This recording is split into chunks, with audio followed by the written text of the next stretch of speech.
Olá, eu sou Roberta Russo e esse é o Item Mais da CNN.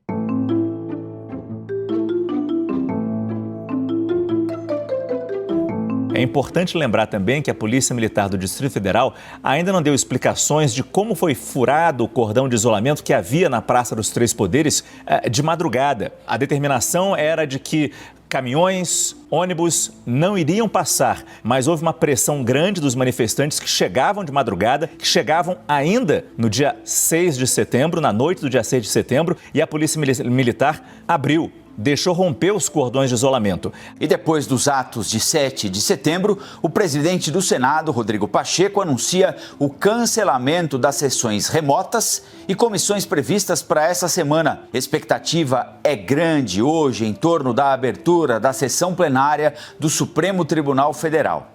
O presidente do Supremo, Luiz Fux, deve se manifestar sobre os atos ocorridos no feriado da Independência. Os ministros Alexandre de Moraes e Luiz Roberto Barroso foram os mais atacados nos discursos feitos pelo presidente durante os protestos. E por causa do tom de ameaça usado nos discursos, ministros de cortes superiores começaram a debater uma possível inelegibilidade do presidente Jair Bolsonaro nas próximas eleições. O 7 de setembro passou e as manifestações pró e contra o governo foram sim realizadas. Os atos em São Paulo e Brasília reuniram milhares de pessoas e contaram com a participação do presidente Jair Bolsonaro, que discursou para os seus apoiadores. Durante todas as manifestações, a favor do governo, placas e bandeiras com ataques ao Poder Judiciário podiam ser vistas nas ruas. Manifestantes defendiam o fechamento do Supremo Tribunal Federal, intervenção militar e mudanças no sistema eleitoral.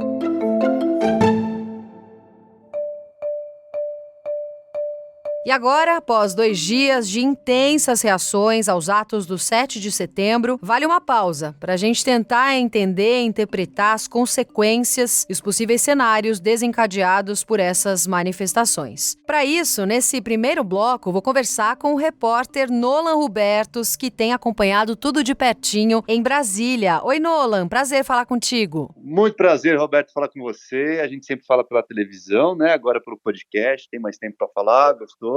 Prazer, obrigado pelo convite, Roberta. Nolan, a gente observando as imagens das manifestações, a gente para pensar que houve uma movimentação grande, principalmente considerando São Paulo. Os protestos foram tão grandes quanto se esperava? Então, Roberta, o governo esperava ali nos bastidores, com os nossos analistas aqui na CNN em Brasília conversando, o governo esperava lotar a esplanada dos ministérios aqui. E isso, de fato, aconteceu. Tinha muita gente em Brasília, pelo menos nas manifestações pró-governo, dizer que sim. Em Brasília, o público foi o que era esperado pelo governo. Agora, o número de pessoas contrárias ao governo, que se concentraram ali na Torre de TV, que é um ponto turístico aqui em Brasília, esse número ficou um pouquinho abaixo. Eu até conversei no dia 7 de setembro, que eu estava ali naqueles protestos também, cobrindo junto com a CNN, com toda a equipe. Eu conversei com algumas pessoas, alguns manifestantes contrários ao governo, eles disseram o seguinte, que o grupo não foi maior por causa da tentativa de invasão à esplanada dos bolsonaristas na noite anterior. Então os manifestantes contrários teriam ficado com medo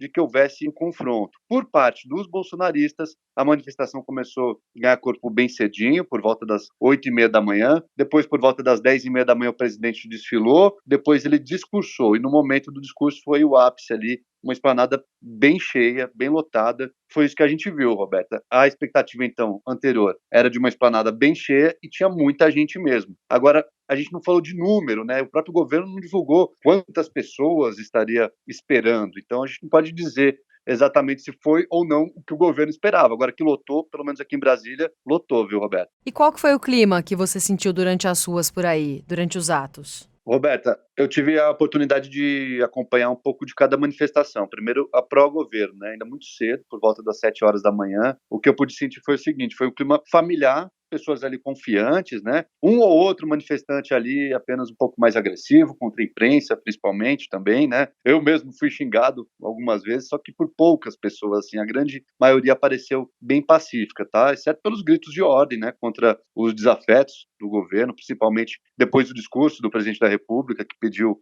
para o presidente do STF controlar os seus ministros. Aí a massa xingou bastante, ofendeu bastante os ministros da corte, em especial o ministro Alexandre de Moraes, que incluiu o Bolsonaro em alguns inquéritos ali, como por exemplo das fake news. Na manifestação contrária ao governo, também muita família, muita faixa, mas também palavras de ordem fortes, algumas também agressivas, dessa vez contra o presidente da República. Um ou outro manifestante também mais agressivo contra a imprensa também, ali no protesto contrário ao governo. Eu também fui xingado algumas vezes, viu, Roberta? Mas, no geral, no dia 7 de setembro, os dois atos, pró e contrário ao governo, foram pacíficos, sem tirar o calor também. Ele bateu 32 graus, um sol danado, viu, Roberta? Eu vou te falar, mas no geral foi pacífico, sim. As duas manifestações foram pacíficas. As equipes sofreram nesse sentido na cobertura, hein, Nolan? Mas você falou sobre atos pacíficos, se a gente olhar de cima, tiver um olhar um pouco mais distante principalmente, algumas agressões verbais localizadas que você conseguiu identificar, mas, de forma geral, você não acompanhou nenhuma violência entre os manifestantes e nem encontro entre manifestantes pró e contra. Na manifestação contrária, assim, o grande momento de tensão, por exemplo, foi na saída da manifestação pró-Bolsonaro. Isso a polícia estava bem esperta, um efetivo bem grande por parte da polícia, e aí os policiais fizeram uma espécie de cordão humano. Aconteceu. A manifestação contrária ficou aproximadamente 2,5 km da esplanada dos ministérios, que é onde fica a torre de TV. Na saída, quando as manifestações começaram a se dispersar, alguns manifestantes pró-governo acabaram passando muito perto dos manifestantes contrários. Cerca de 100 metros, por exemplo. E aí a polícia ficou bem esperta, fez ali uma espécie de cordão humano, ali foi o momento mais tenso, tá? Só que não houve o encontro mesmo, a polícia conseguiu evitar esse embate aí. Em alguns momentos, assim, a polícia também fez revistas, principalmente no ato pró-governo, a polícia revistou alguns manifestantes, quem conseguiu revistar, não deu para revistar todo mundo por causa da grande massa que ali estava presente. Na manifestação contrária, a polícia também agiu, ficou inclusive pertinho da manifestação contrária, o comando da Polícia Militar de Brasília. Então, alguns artefatos foram apreendidos pelos policiais, aquela base das bandeiras que alguns partidos políticos, alguns manifestantes que estavam a favor de alguns partidos políticos usavam na bandeira, esses artefatos chegaram a ser apreendidos, só que a polícia estava esperta, viu? Estava bastante segura essa manifestação, um efetivo muito grande, teve o pessoal do GSI, que é o Gabinete de Segurança Institucional, que faz a segurança do presidente, tinham os militares do próprio Exército, além da própria Polícia Militar do Distrito Federal. O ambiente estava seguro, estava tenso, mas estava seguro, viu, Roberto? Tá certo. Nolan, obrigada por conversar com a gente aqui no podcast. Bom trabalho. A gente se encontra na programação. Na programação da CNN, Roberto. É um prazer falar com você, viu? Boa sorte aí esse mês aí e arrebenta aí. Um beijão, um prazer, Roberto. Até a próxima. Valeu, beijo, Nolan.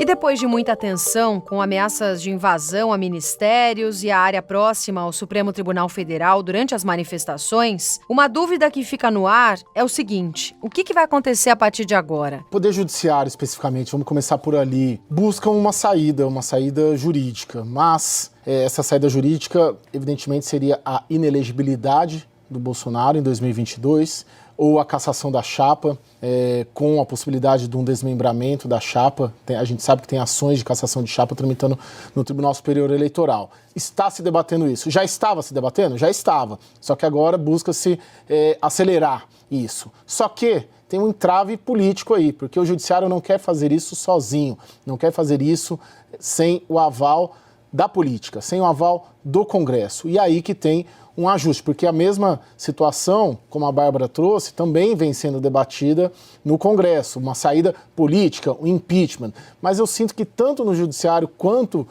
no Legislativo não há um consenso, não há uma certeza de qual caminho seguir e de que se é melhor seguir um caminho ou, como você disse, não partir para essa briga de rua, como você mesmo disse. O discurso de Bolsonaro na Avenida Paulista provocou reações dos chefes do Congresso e do Judiciário. O tom mais duro de resposta aos ataques do presidente partiu do ministro Luiz Fux, presidente do Supremo, principal alvo das manifestações bolsonaristas. Prol do nosso amado país. No entanto, a crítica institucional não se confunde e nem se adequa com narrativas de descredibilização do Supremo Tribunal Federal e de seus membros, tal como vem sendo gravemente difundidas pelo chefe da nação. Ofender a honra dos ministros, incitar a população a propagar discurso de ódio contra a instituição do Supremo Tribunal Federal, e incentivar o descumprimento de decisões judiciais são práticas antidemocráticas e ilícitas, intoleráveis, em respeito ao juramento constitucional que todos nós fizemos ao assumirmos uma cadeira nesta corte. Isto define respeito e harmonia. Não posso admitir questionamentos sobre decisões tomadas e superadas, como a do voto impresso. Uma vez definida, vira-se a página, assim como também vou seguir defendendo o direito dos parlamentares à livre expressão e a nossa prerrogativa de puni-los internamente, se a Casa, com sua soberania e independência, entender que cruzaram a linha. Conversarei com todos e com todos os poderes. É hora de dar um basta a essa escalada em um infinito looping negativo. Bravatas em redes sociais, vídeos e um eterno palanque deixaram de ser um elemento virtual e passaram a impactar o dia a dia do Brasil de verdade. Nesse 7 de setembro, muitos brasileiros foram às ruas. Outros milhares não foram. E existe um ponto comum entre todos os brasileiros. Nós vivemos num país em crise. Uma crise real, de fome e de miséria que bate à porta dos brasileiros, sacrificando a dignidade das pessoas, de inflação, com a perda do poder de compra dos brasileiros, as coisas estão mais caras, a crise do desemprego, a crise energética, a crise hídrica, uma pandemia que entristeceu muito o país. Então é uma crise real que nós vivemos e que nós temos que dar solução a ela. Essa solução não está no autoritarismo, não está nos arroubos antidemocráticos, não está em questionar a democracia. Essa solução está na maturidade política dos poderes constituídos, de se entenderem, de buscarem as convergências para aquilo que verdadeiramente interessa aos brasileiros. Por isso é fundamental, e a gente deve trabalhar muito por isso, que os poderes sentem à mesa, que os poderes se organizem, se respeitem, cada qual cumpra o seu papel, respeitando o papel do outro, e busquem uma harmonia que vai significar na solução do problema das pessoas. Repito, não é com excessos, não é com radicalismo, não é com extremismo, é com diálogo e com respeito à Constituição que nós vamos conseguir resolver os problemas dos brasileiros. É isso que os brasileiros esperam de Brasília e dos poderes constituídos. A democracia vive um momento delicado em diferentes partes do mundo, em um processo que tem sido batizado de recessão democrática, democracias iliberais, constitucionalismo abusivo, legalismo autocrático e outras identificações. Os exemplos foram se acumulando ao longo da história. Hungria, Polônia, Turquia, Rússia, Ucrânia, Geórgia, Filipinas, Venezuela, Nicarágua, mais recentemente El Salvador. É nesse clube que nós não queremos entrar. Em todos esses casos que eu citei, a erosão da democracia não se deu por golpe de Estado sob as armas de generais e dos seus comandados. A subversão democrática nesses países a que me referi, ela se deu pela condução de líderes políticos, primeiros ministros e presidentes da República eleitos pelo voto popular e que, em seguida, medida por medida, vem desconstruindo os pilares que sustentam a democracia e pavimentando o caminho para o autoritarismo. Quando esse debate é contaminado por discursos de ódio, campanhas de desinformação e teorias conspiratórias infundadas, a democracia é aviltada. O slogan para o momento brasileiro, ao contrário do propalado, parece ser: conhecerás a mentira e a mentira te aprisionará. Portanto, o sistema é certamente inseguro para quem acha que o único resultado possível é a própria vitória.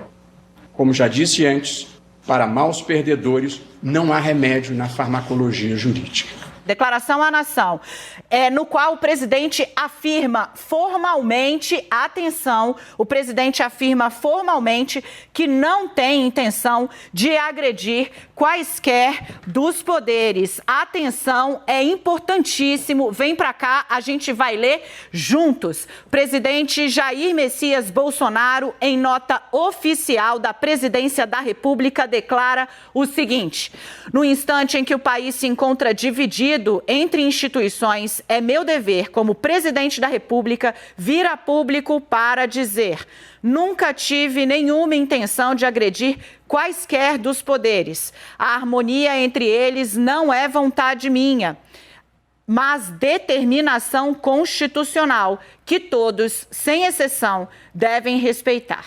Sei que boa parte dessas divergências decorrem de conflitos de entendimento acerca das decisões adotadas pelo ministro Alexandre de Moraes no âmbito do inquérito das fake news. Mas na vida pública, as pessoas que exercem o poder não têm o direito de esticar a corda a ponto de prejudicar a vida dos brasileiros e sua economia. Por isso, quero declarar que minhas palavras, por vezes contundentes, decorrem do calor do momento e dos embates que sempre visaram o bem comum. Em que pesem suas qualidades como jurista e professor, existem naturais divergências em algumas decisões do ministro Alexandre de Moraes. Sendo assim, estas questões devem ser resolvidas por medidas judiciais, que serão tomadas a assegurar a observância dos direitos e garantias fundamentais previsto no artigo 5º da Constituição. Reitero meu respeito pelas instituições da República, forças motoras que ajudam a governar o país. Democracia é isso: executivo, legislativo e judiciário trabalhando juntos em favor do povo, todos respeitando a Constituição.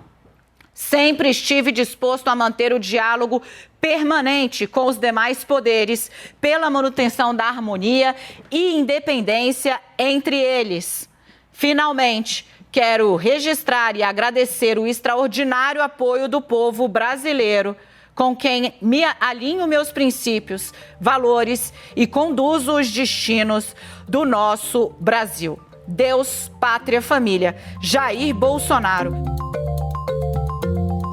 Neste segundo bloco, eu vou conversar com o Leandro Rezende, nosso analista de política aqui da CNN Brasil, que nos dá o prazer do Ar da Graça. Leandro, bem-vindo. Oi, Roberta, é um prazer estar conversando contigo agora aqui por podcast, né? A gente já se falou tanto na TV, agora por esse meio também, para mim sempre um prazer conversar contigo. Eba, por todos os meios. A gente queria estar falando também sobre samba, sobre música, mas hoje o nosso papo vai ser tentar entender o que vem por aí, né, Leandro? Avaliar um pouquinho o que dá pra gente esperar a partir dos desdobramentos dos atos da última terça-feira, dos discursos que foram feitos pelo Jair Bolsonaro em São Paulo e em Brasília também. A gente já teve várias consequências, outros discursos também de autoridades. O que dá pra gente esperar, você acredita, do tom da base governista? Será que dá pra gente vislumbrar alguma mudança após os resultados dessas manifestações, das falas do próprio ministro Barroso? Não dá para esperar nenhuma mudança da base aliada. O que dá para esperar, sim,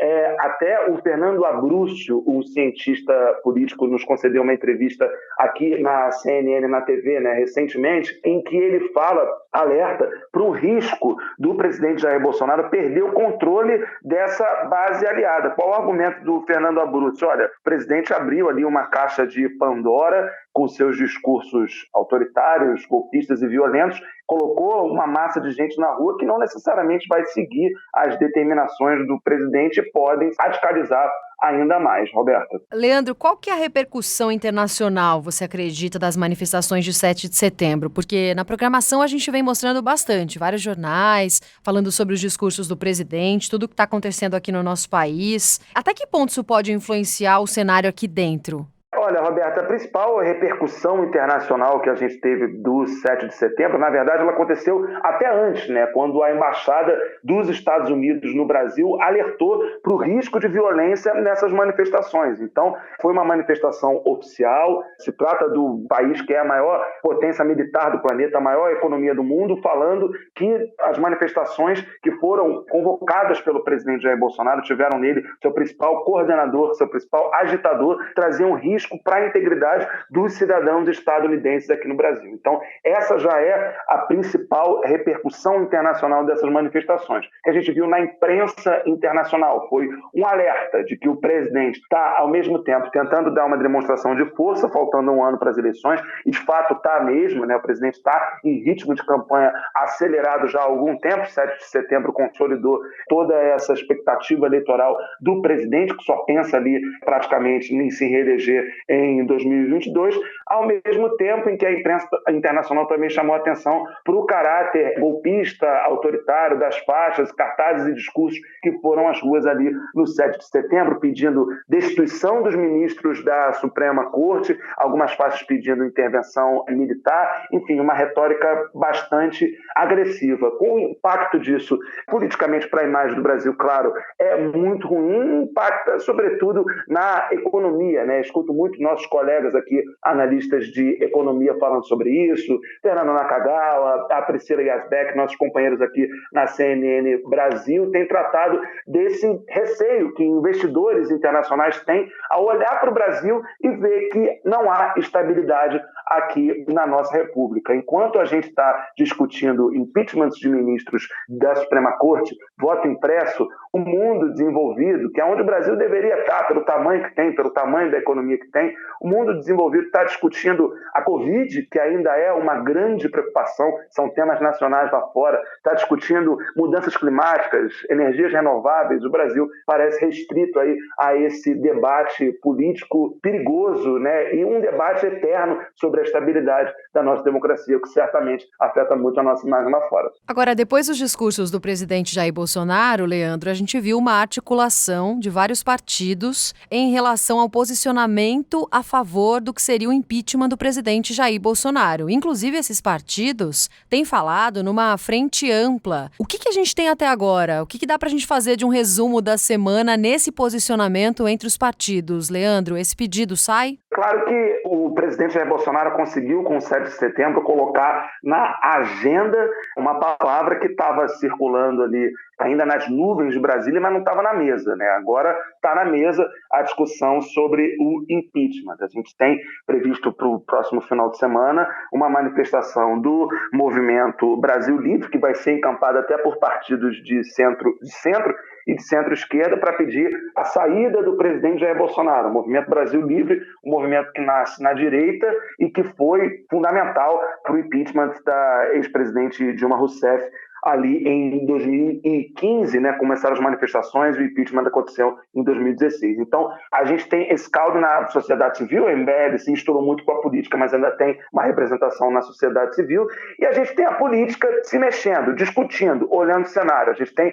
movimentações importantes, por exemplo, Gilberto Kassab, que é uma espécie ali de cacique do Centrão, ex-prefeito de São Paulo, ex-ministro, uma pessoa que preside o PSD, um partido muito importante, e ele colocou o PSD para discutir a possibilidade de aderir ou não ao impeachment do presidente Jair Bolsonaro. A gente tem o PSDB, partido que governou o país por tantos anos, também vendo crime de responsabilidade do presidente Jair Bolsonaro, anunciando que o partido está na oposição e também colocando essa discussão do impeachment em pauta. Do que é necessário, né, para esse pedido andar? Primeiro, o presidente Arthur Lira. É ele quem cabe, ele está ali sentado sobre diversos pedidos de impeachment contra o presidente Jair Bolsonaro e já deu alguns sinais de que ainda não vê condições políticas para que esse pedido coloque para votação, para análise do plenário da Câmara dos Deputados, esse pedido de impeachment. Ele já falou ali em sinal amarelo para o presidente Jair Bolsonaro, uma série de advertências, mas na fala que ele fez após o 7 de setembro, não falou essa palavra, não falou em afastamento do pedido do presidente Jair Bolsonaro. E aí o que se tem é um cálculo, olhando para 2022. Porque, de um lado, você tem os partidos do Centrão, e aí eu conversei com lideranças especificamente desse segmento político, durante e depois do 7 de setembro e conseguir entender o seguinte. Primeiro, o Centrão não é um bloco monolítico, não é um bloco de políticos que não pensam da mesma maneira, mas é um bloco de políticos e partidos que quer se fortalecer, sobretudo ali no legislativo. Então, esses partidos que compõem ali o grosso dos deputados da Câmara, né, eles não vão embarcar, por enquanto, numa abertura de impeachment do presidente Jair Bolsonaro. Não vem condições para isso. Uma liderança do Podemos, por exemplo, me disse que acha que o Brasil tem outras prioridades do que criar mais uma crise política discutindo o impeachment do presidente Jair Bolsonaro. E aí o cálculo que se tem, sobretudo para o PT, por exemplo, outras legendas ali de esquerda e de centro-esquerda, é o seguinte, olha, o que vale mais a pena?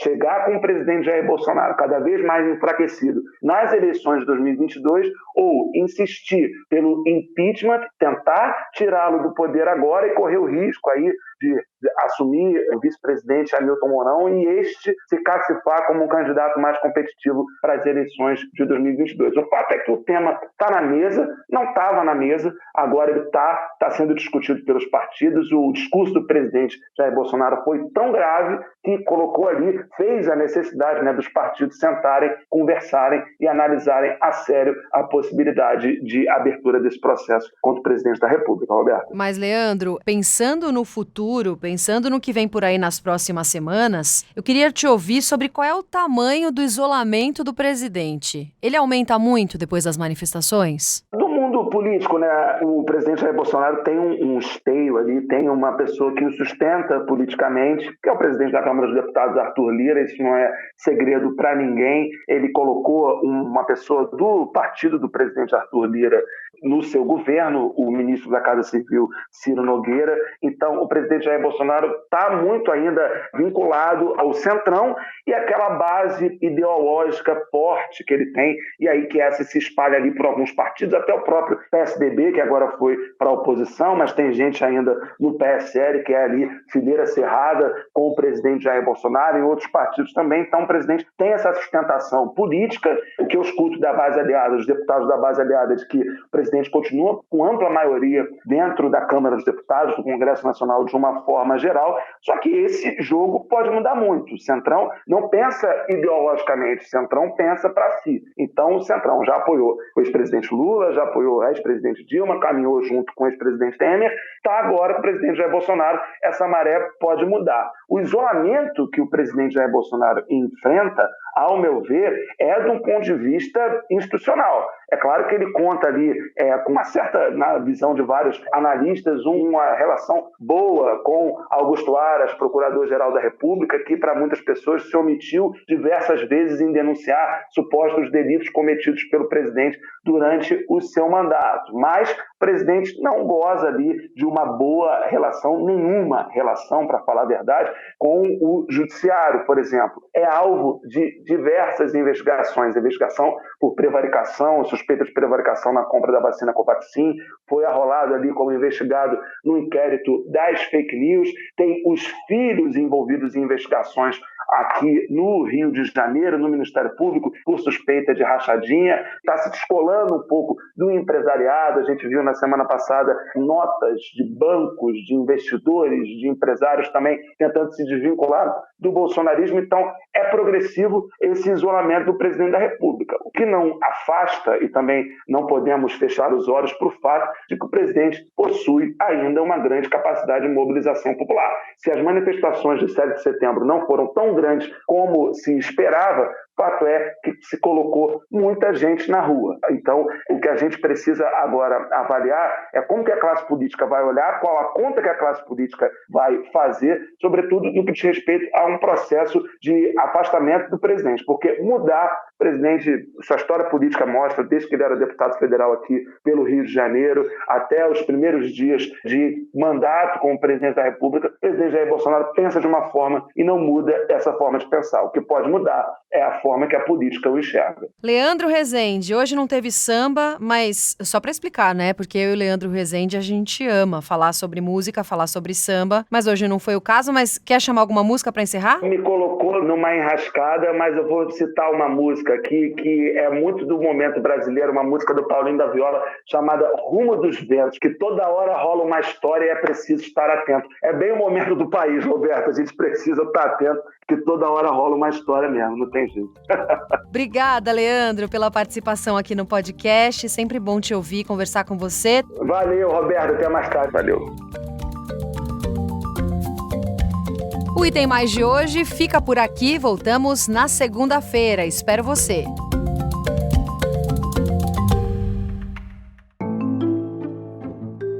Com a apresentação de Roberta Russo, esse podcast foi produzido pela Maremoto para a CNN Brasil. Roteiro e pesquisa, Daniel Miller. Pauta e produção, Danilo Santana. Gravação, edição e sonorização, Nathan Kleiman. Coordenação geral, Paula Weinberg. Coordenação de produto, Verônica Schneider. Coordenação editorial, Diego Toledo. Direção de jornalismo digital, Daniel Tosi. Você também pode ouvir o Item Mais no site da CNN Brasil. E aproveite para conhecer os nossos outros programas de áudio. Acesse cnnbrasil.com.br/podcasts.